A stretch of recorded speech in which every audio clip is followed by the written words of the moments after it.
In this episode, we're going to talk about file management. This includes all the commands that allow you to manage the full life cycle of a file, meaning creating new files, moving and renaming files, copying files, removing files, and displaying file content.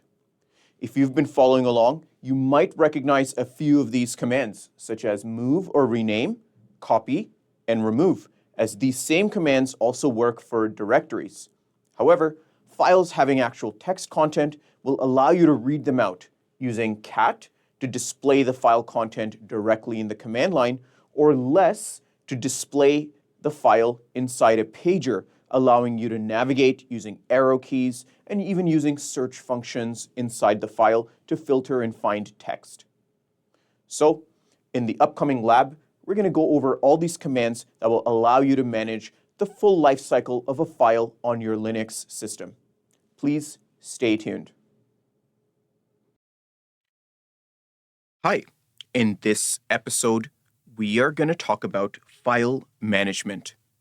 File management is, of course, an essential skill that you as a system administrator need to have within a Linux environment. So we're going to discuss the main commands that allow you to manage files easily through the shell here in the command line. Now, I think you remember the ls command, and so you're quite familiar with that. But what about the command to actually create a file?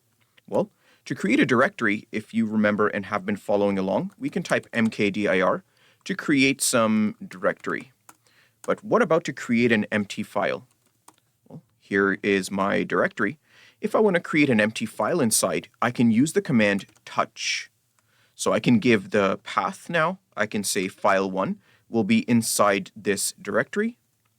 I can say keep file2 right here at the home directory. And I can just create empty files just like that. So if I actually now open up ls, you can see the file that I just created. If I say ls directory, again, you can see the file1 which I just created. ls is the command that's showing us what's going on and where everything is. So that is creating a new empty file. It has nothing in there. Of course, you can edit it using your favorite text editor, but that's how you create empty files. To move files around or to rename them, you can use the mv command. So I can say move file2 into my downloads folder. And hey, now it's not here anymore. And guess where it is? My downloads folder. There's file2. I can also rename files. So I can actually say move from my downloads folder, file2, and just move it here. But by the way, just call it file A. And now here's file A, and it's been moved from my downloads folder. There's nothing, this should be ls. There's nothing in my downloads folder because I have moved it over here while renaming it at the same time. The next command you should understand is not just move or rename, but also copy, which you might have a clue about, file A, and just copy it inside directory. All right, this is how you copy a file. You list the source, which is over here, and then you list the destination where the file will be copied to. So that's your copy operation for files.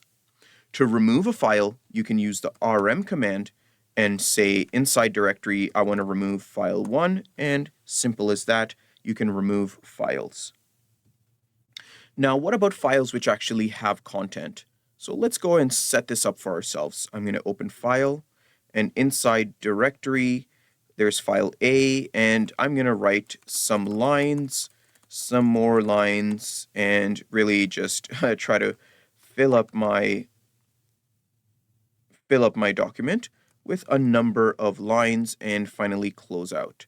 So I know that inside Directory, I have a file which have a lot of text in it. So to read that text right here on the command line, I can either use cat, and here is the readout of my file. Or if I want to actually read it inside a utility, a reading utility, and not just the command line, I can use a reading utility called less. And now it's inside a reader where I can scroll down. At the bottom, once I get to the bottom, I can scroll back up. I have more options of what to do with it. I can search for text. I can highlight text going up, going down. All right, I can jump to the bottom and I can quit with Q. So those are some of the commands that allow you to manage files, how to actually read the file content, how to copy, move, rename a file, as well as creating empty files and removing them. I encourage you to practice and get familiar with these simple file management commands. And I want to thank you for watching this episode. I'll see you in the next one.